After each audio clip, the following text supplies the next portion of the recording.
the CIAA will not be returning to Charlotte. Yeah, North Carolina, get in here, because Charlotte absolutely did put their bid in and it was denied. Now, if you remember, Charlotte did host the CIAA from 2006 to 2020. CIAA will be staying in Baltimore. So, like I said, the Queen City bid fell through. Now, let them tell it. The early bid was rejected due to prior commitment of the Spectrum Center. They were saying that they could not commit the Spectrum Center for those 3 years that they were going to have the CIAA tournament.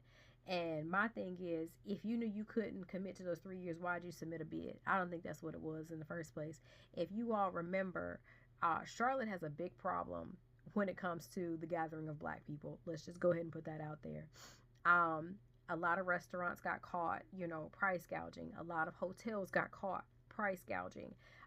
It was just a whole lot of, it was taking away from what the CIAA was. And then, of course, all the parties and stuff. A lot of people were attending the parties, but they were not attending the games. And that is something that the city should have absolutely, if you're going to be, filing for permits to have parties, then make sure that a percentage of their door goes to the CIAA, because again, you would not be making this party money if the CIAA was not here. There's so many ways that they could have handled this a whole lot better, and they didn't. And they, in all those years did not try to change it or whatever.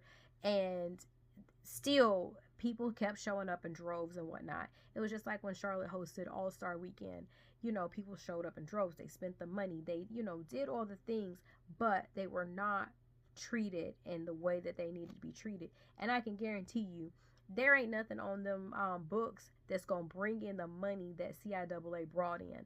CIAA brought in damn near $1 billion into the city. And you mean to tell me that whatever's on the books going to bring in that shit?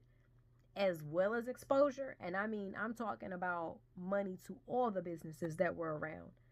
Stop playing. Baltimore, y'all got it.